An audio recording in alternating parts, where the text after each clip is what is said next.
Back in 1981, I had the American dream, the beautiful wife, the house in the suburbs, and a beautiful 6-year-old son. And one day I went to work, kissed my son goodbye, and never saw him again. In 2 weeks, I became the parent of a murdered child, and I'll always be the parent of a murdered child. I still have the heartache. I still have the rage. I waited years for justice. I know what it's like to be there waiting for some answers. And over those years, I learned how to do one thing really well, and that's how to catch these bastards and bring them back to justice. I become a manhunter. I'm out there looking for bad guys.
Here in Waxahachie, it's a very nice town. Lived here almost 31 years. Me and my wife, Cynthia, we've had 4 girls. Janika, Danielle, Elsalyn, and the baby was Mariah, born in November the 5th, 1996. We always were just a family. We always were at each other's homes. Out of all of the girls, Mariah was just like the leader, even though she was the baby. We talked about everything. Talked about boys and what car we would want to drive, what jobs we would want to do. She was my ride or die. She was my best friend. Mariah read the Bible a lot, and she would be reading it to Sabrina. She's the one that actually got me going to church. And I went to church with her and her mom and her dad on Sundays.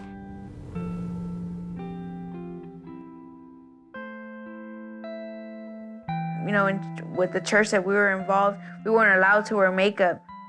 But Mariah, she would wear it, and she did such a good job when she would do it. She looked so pretty. Fashionista is what I would call her.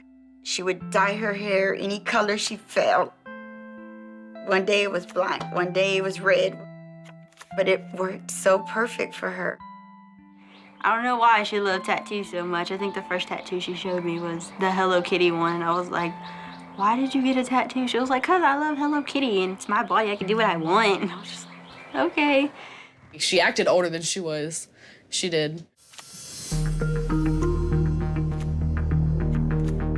We drank sometimes. We smoked some pot. That's what we did. We smoked bud. She grew up faster than, I did, but if she didn't, it wouldn't be the Mariah we had. She was a dime piece. She would pick a fight with anybody that started anything with anybody that she loved. Mariah was like her dad. I used to love boxing. I was a professional fighter. She had always said, I want my dad to train me. He's gonna teach me how to box and I'll be able to whoop somebody's ass. I'd always say, no, baby. I want you to grow up, and when y'all fully develop and strong muscles and stuff like that, then, you know, you can do, I'll show you. She came up with this name, Mia G, out of nowhere one day, and it just stuck with her. I asked her, what does Mia mean? And she said, Thea, it means missing in action, just in case I have to go missing in action. And plus, I'm a G. Of course, she was Mariah to family. She was Mariah to me, but to a lot of other people, she was Mia G. But underneath all that, Mia G, she was Mariah. Just the little sweet Mariah who always helped everybody.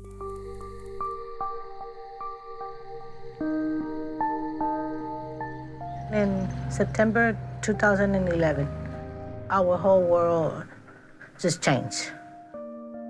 Janika was going through some rough time, feeling kind of depressed. Mariah called me and she said, Thea, Janika's in the hospital. She had overdosed.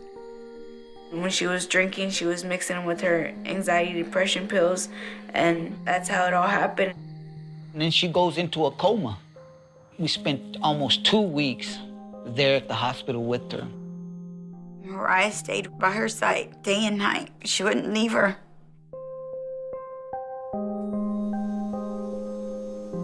Janika passed on September 17th, 2011. When I lost Janika, I thought it was the end of the world. That's their oldest daughter. They were just devastated. Mariah went through a very drastic stage. I can just see it in her eyes. She wasn't the same. When a child dies, that always seems to affect the siblings so deeply. I could see where Mariah would be rudderless. She was just looking for an out to dull that pain. So I just wanted to move away and start somewhere else. And so we decided to move to Ennis. I shouldn't have never made that move.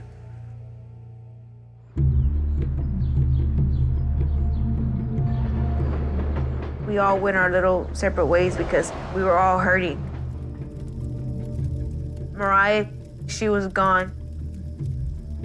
She was hanging out with friends, so-called friends. I believe that Mariah hung around with the older crowd because she missed her sister. And I guess Jennifer gave her that. Jennifer Puente was kind of on my radar. Tough young girl, used to get in her way. They say an alpha female, I guess. Jennifer Puente has or had some tattoos. The one that stood out the most to me was the one that said F-U-C-K everybody on her shoulder, indicative of her mentality.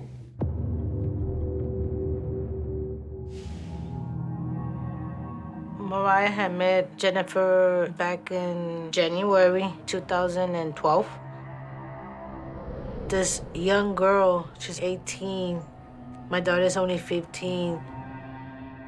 I met Jennifer once, and she came to pick up Mariah. She was like every little young Mexican little girl looks like, you know, to me. Nothing unusual. But one thing I noticed about Jennifer that she never gave me the face, you know, just gave me this look like, okay, I'm Jennifer.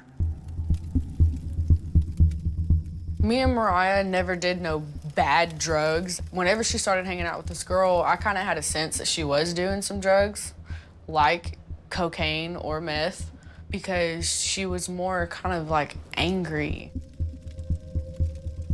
Things that would not really piss her off as much pissed her the off. I know she was going through a very hard time, but she is only 15. She thinks that she's invincible, but nobody really is. She gravitated to somebody that she thought would look out for her, Terrible choice. The worst choice.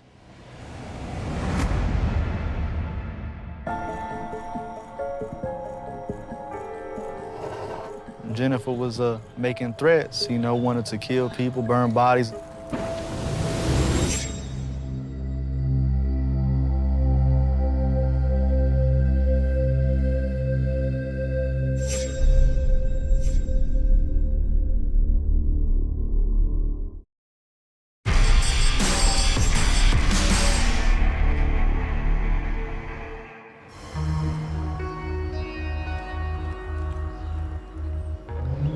Well, I met Jennifer was in high school. Jennifer was asking, hey, you know, let's hook up. That's when I was getting to know her and going to her house constantly. Well, she told me short after, knowing her for a short period of time, she was pregnant. Having a child, it was a big responsibility that I was willing to take, you know, and go head to head on and be the father. After Jennifer had the baby, I was finding out that my child was at, you know, parties around drugs. He's being left alone, being neglected. I don't think anybody would want a regular child to witness or see certain things taking place in that household, you know what I mean? Johnny Wells and Jennifer Puente were in a custody battle over their son, over visitation rights, over child support.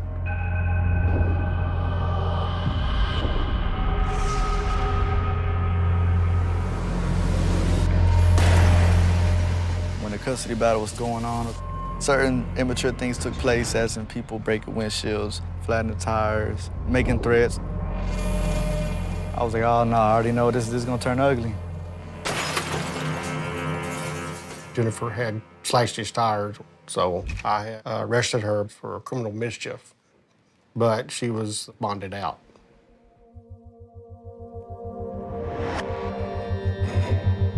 Jennifer was making threats, you know, wanted to kill people, burn bodies, and so forth.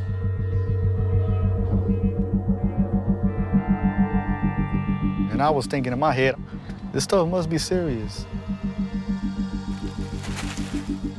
Accusations were being thrown on each side. There was not any actual written proof or physical evidence, so we didn't let it hold a lot of validity.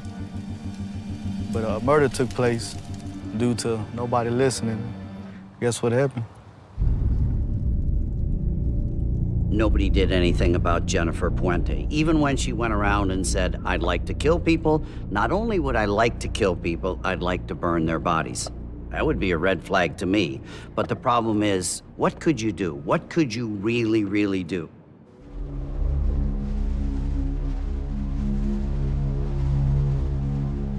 Mariah, she had came out from the shower, went to the room. She had looked at me and said, Mom, I love you. And, you know, she had gave me a hug. I had told her, well, I am gonna go to sleep already, because I would always wake up at 3, because I had to be at work at 5. I was working here in the donut shop. She messaged me and said, hey, bitch, you should try to come back tonight. We can kick it. And I told her around 10-something, hey, they're not gonna let me come back tonight. I'm sorry, you know, what are you doing? And she never messaged me back. I get up and I go to the kitchen, grab me a glass of water, come back out. She's inside her room. I said, okay, baby, I'll see you tomorrow. He says, okay, Dad, I love you. I said, I love you too, baby. I woke up at 3, and I would always go to her room. And I saw that she was not there. I had texted her. I said, hey, where you at? No response. 3:30, I text, call, nothing.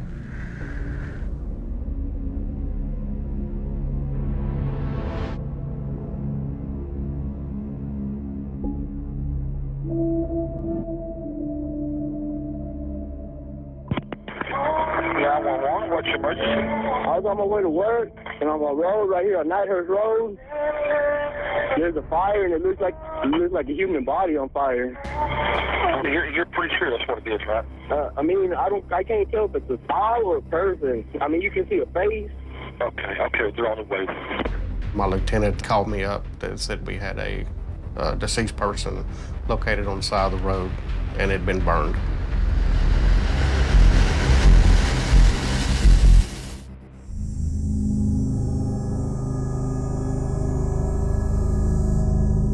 Who would do that to somebody that young?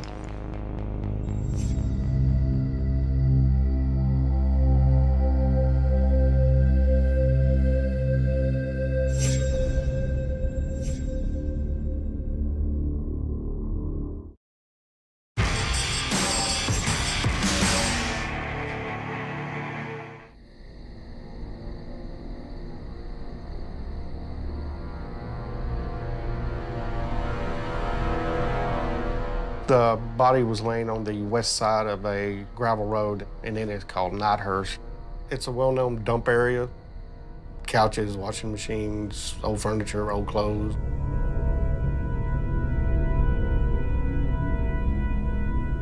Body from the mid-chest down had been burnt pretty much beyond recognition.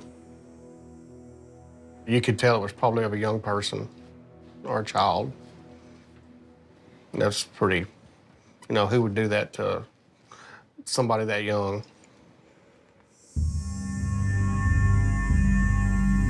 The Dallas Medical Examiner's office had cleaned the body where they could see it better.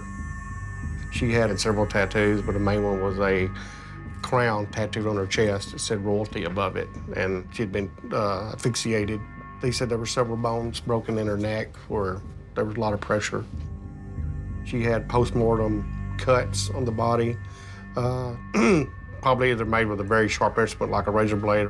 Across the chest, her chest, it said F-U-C-K, and then a 5-pointed star had been cut into her abdomen, and the letters K, A, and V were beside it too. We had no idea who this person was. We had no missing people in Ennis that matched that description. I got a phone call from Detective Asby of the Ennis Police Department. He was asking for some resources that we had in order to attempt to identify unidentified persons. So for the first 3 or 4 days, it was just trying to figure out who she was. They send DNA to Austin to maybe there's a CODIS hit to try to figure out if she was in the system. We got no hits. I guess it was because it turned out to be a person that hadn't been reported missing yet.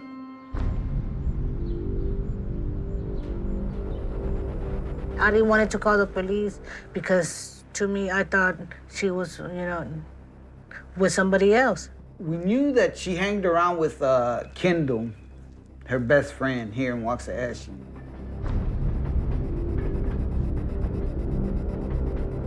So I said, well, okay, try getting a hold of Kendall.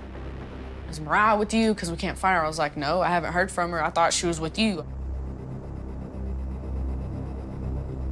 I didn't want to believe that nothing could happen to her in small Ennis or small Waxahachie.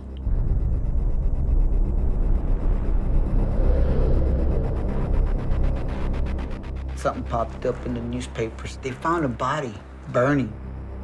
I said, that's it, Robert. I know it's her. No, don't be saying that. So I said, okay, I'm gonna stop at the police department and I tell them I'm missing a child.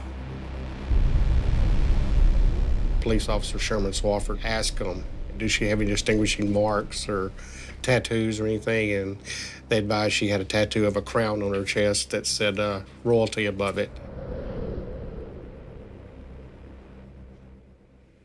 Here we were having to explain to this family that had just lost one daughter a year before, that now your youngest daughter is deceased also. And Mom broke down. I just couldn't help it. Just broke.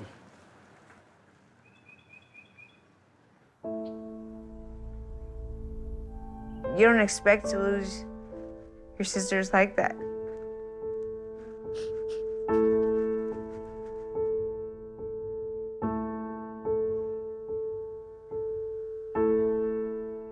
I have nothing but empathy for that family. It's just beyond a Greek tragedy. It's two parents of very humble means trying to raise their daughters, and now they've lost 2 of their daughters. It's just the worst ending. The next steps at that point, once the victim had been identified, is to learn who she had been with, where she had been. They were able to get her cell phone records, and then it was discovered that the last person that Mariah had called or had called her was this Jennifer Puente. Another Ennis detective, Jason York, and I went to speak with Mariah's friends and acquaintances, people at the school. Several of them gave the name Jennifer Puente and that she had had a hit list to take people out. They said that one of her fantasies was to stab or choke somebody and then take their body out on the gravel road, dump it on the side of the road, and set it on fire. We spoke to Jennifer's sister, Jocelyn Puente. Jocelyn told the police that Jennifer had gone to work with Joe Alvarado to Sterilite that day on March 16th, right?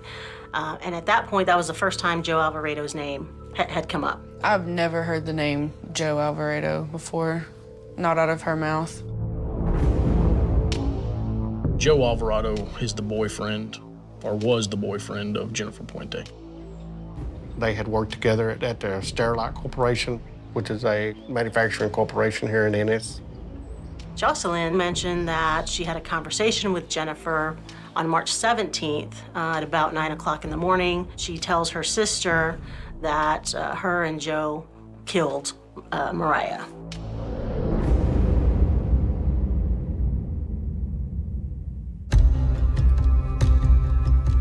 Several days later, Jennifer had called her and said that her and Joe Alvarado were leaving town. How can this little person, this young kid, being a kid herself, do such a heinous crime?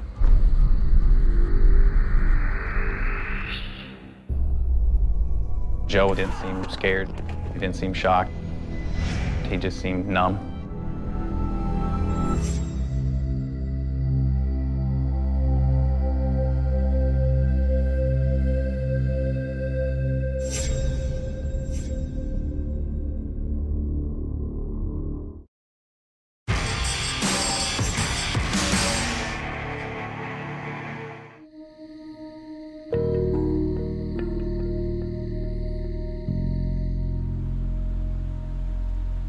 When you're on the run, you need money to stay out there.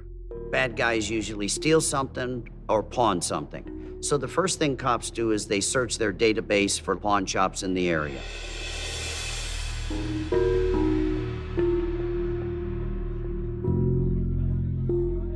We found out that Jennifer Puente had pawned a television and a Sony PlayStation in Grand Prairie, Texas.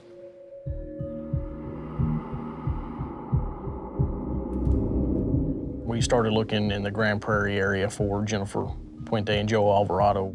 Joe was from there. Grand Prairie Police Department had dealt with Joe Alvarado multiple times over the course of years.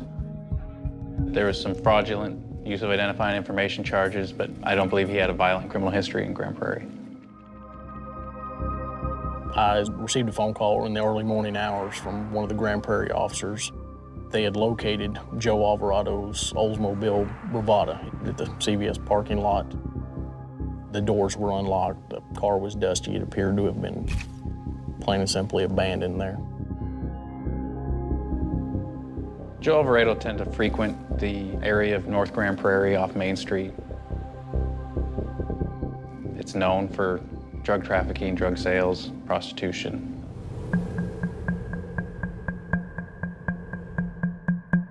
Grand Prairie dispatch received an unknown 911 call from a payphone outside a gas station up off Main Street. Caller wanted to remain anonymous, stated that the people that we were looking for, Joe Alvarado and Jennifer Puente, were staying at a hotel off Main Street. I'm driving Main Street, and that's when I saw a suspect walking east towards the payphone that matched his description.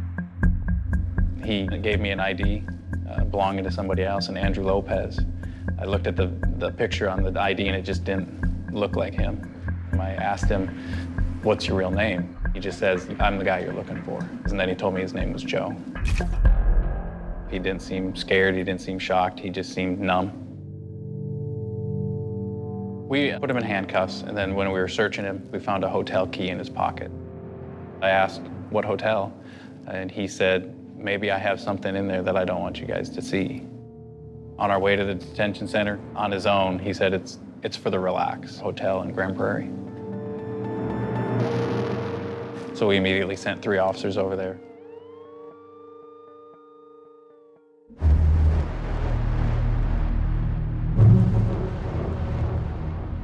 Jennifer was not in the hotel room. Everything was in disarray, fast food sacks, empty beer bottles, drug paraphernalia. She had left everything, her purse, her wallet, her ID, Social Security card. Inside the room, there was hair dye. Joe's hair color was the same, so we believe that it was Jennifer who was attempting to change her appearance. I think she got caught by surprise. I think she saw the lights, and maybe she might even saw him pick Joe up, because it was just a block or 2 away from the hotel.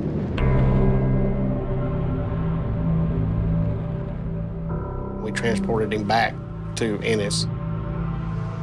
He didn't look right the first time I saw him. He kind of had that look, kind of like the lights were on, but there wasn't anybody home. But he was very forthcoming in his confession. We recorded it, and Joe basically went through what happened that night.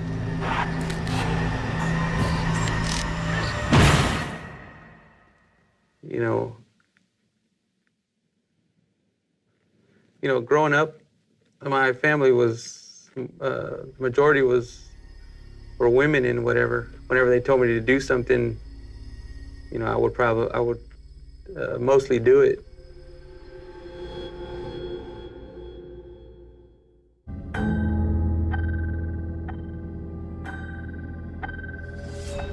She was killing her friend.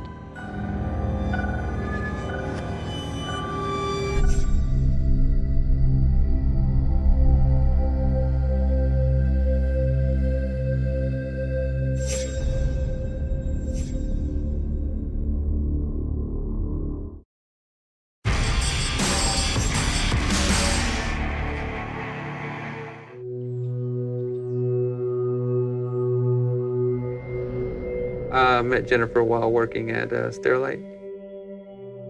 I've only known her about 2 or 3 weeks, and we got along pretty well.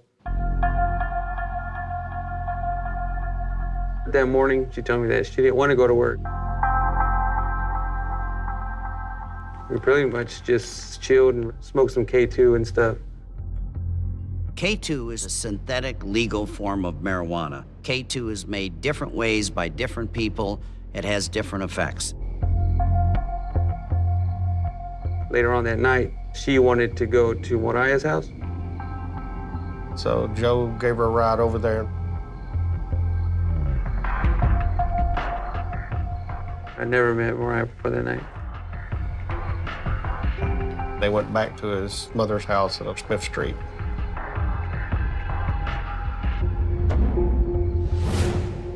We were just kind of hanging out. We started smoking K2, and Jennifer was doing some cocaine. Mariah and I were talking and stuff on the bed, and Jennifer kind of like just put a knife under Mariah's chin and asked her, "What is that shit that you said about not being afraid to die?" And Mariah told her that she wasn't afraid, that Jennifer didn't have the balls to do it. Jennifer was telling her that she was gonna die, you know, like, shut up, bitch. That's when I told her that she shouldn't do it. It's just drugs and stuff. And that's when she turned a knife on me and, you know, told me I was a pussy and that I was always up in her ass.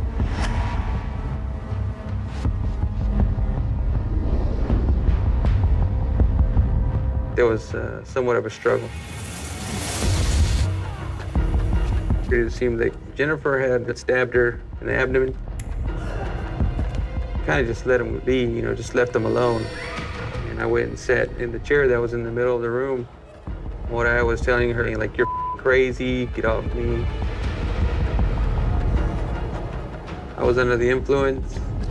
I really didn't want to be involved. I mean, I don't want to sound like, I did absolutely nothing, which is almost the case. I was more listening than anything else.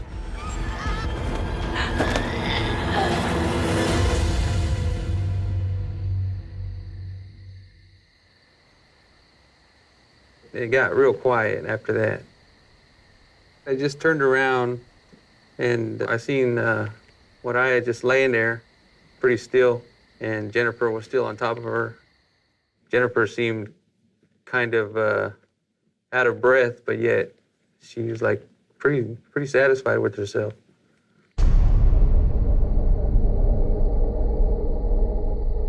Jennifer fits right in that path of that remorseless sociopath who says, I'm gonna kill another human being. I'm gonna take their life right in front of my eyes. That's a very deeply disturbed, violent, dangerous sociopath. Kind of asked her, what the hell? What'd you do? Why'd you do it? She said she got a sense of power, and now that she had done it, that she knew she could do it again. From that point, he decides he's very distraught at what he saw. Not enough to where he tried to stop any of this, by the way, but he was very distraught, so he had to go smoke a cigarette.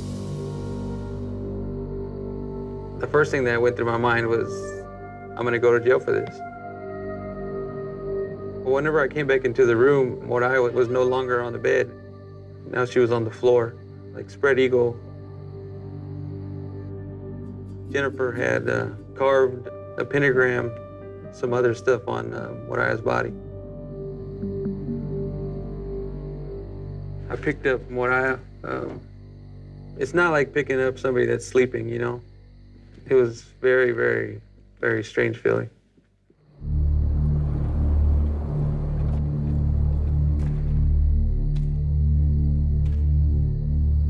We agreed to dump the body on this one road that we had taken to and from work.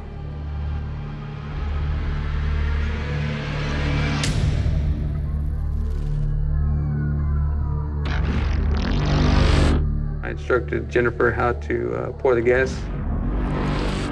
She just kind of did it carelessly. And then we set fire to her.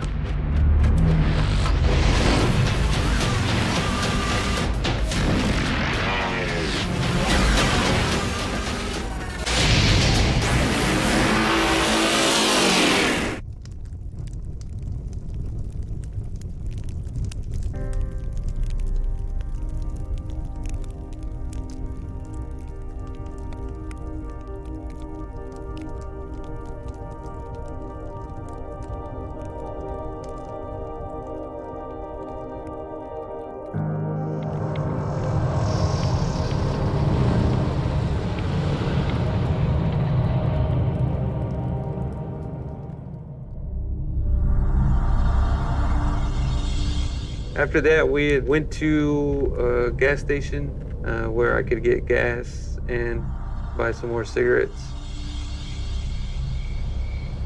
We went back to the house and chilled for a little while. Jennifer seemed pretty nonchalant. You can definitely notice that she didn't feel any remorse over it. She was proud of what she had done.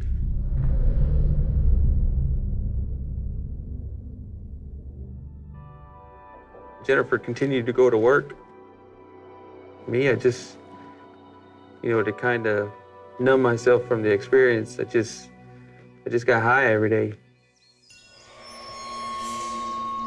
A couple days later, looking on the internet, we seen that they had found a body. That's when we decided to leave town. We went to Grand Prairie because I know the people that work in the pawn shops. We got stuck in Grand Prairie, and we ended up staying in the hotel. It was always my intent to fess up to what transpired that night. I had called the police and told them where they could find the murder suspects from Ennis. I don't believe Joe made that phone call. When I found Joe, he was walking towards the payphone where the phone call was made. I felt like he was still trying to elude officers. I had called the hotel room just to be sure that Jennifer was still there, and she was. I can't say how or why she got away, but she ended up getting away. There was a towel in the hotel room that was over the dresser mirror, and I asked him, what was that about? He said he put it there. I was seeing Moriah in the mirror whenever I would look at myself. So, glancing up at it, I could see her there.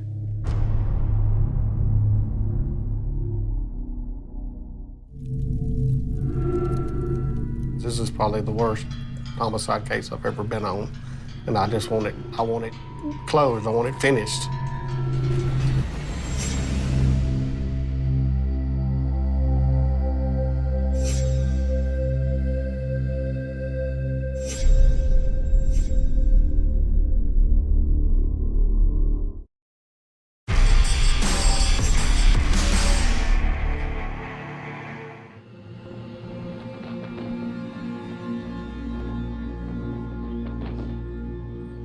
I prosecuted Joe Alvarado for the murder of Moriah Gonzales. We also charged him with tampering with the body by physically moving her, setting her on fire.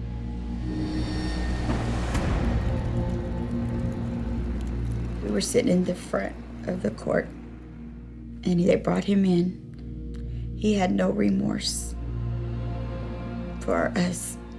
To see him, it was just like, how could you? How desensitized and zombie-like can you be when your girlfriend tells you to turn your head while she is brutally murdering an innocent 15-year-old girl? What the hell kind of man is that? I mean, it is what it is. Everybody dies. I guess somewhere inside me, there's a regret of not doing something. I mean, I could have done something. I know that I could have. I just looked at him. I said, you know what? I said, you have broke us. You have broke my family. I said, but all I'm gonna say to you, I will forgive you. The reason that I said that, because I had to let go of my anger. I had to. I couldn't hold it on. I just couldn't.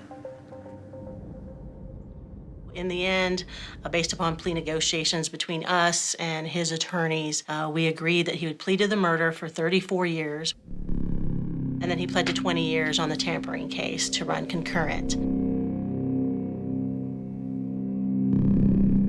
It felt good to have at least one be accountable for what happened to Mariah. The case isn't closed until she's apprehended and gets her jail sentence.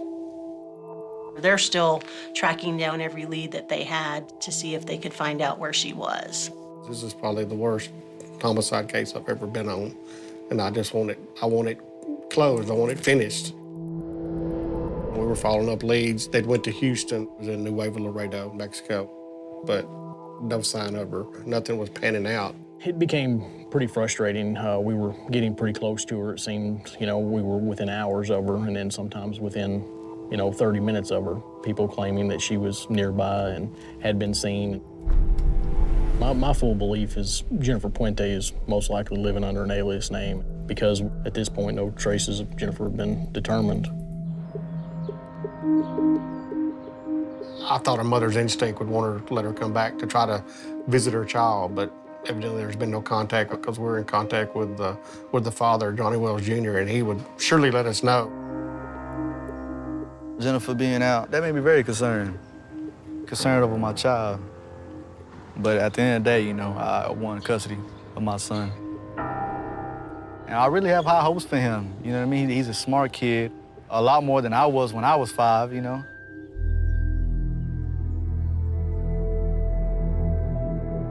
They really broke my heart. And I'm not the same person. I'm not. It's hard at times, but we're trying to keep our family because that's all we have. That's all we have. so much. I would tell her that I love her, that I miss her. And Daddy, I will never stop loving you. I would tell her, can I make something for you to eat?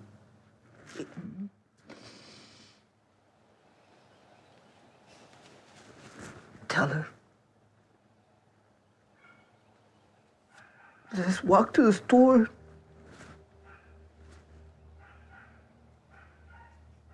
And yes, baby, I'll teach you how to fight.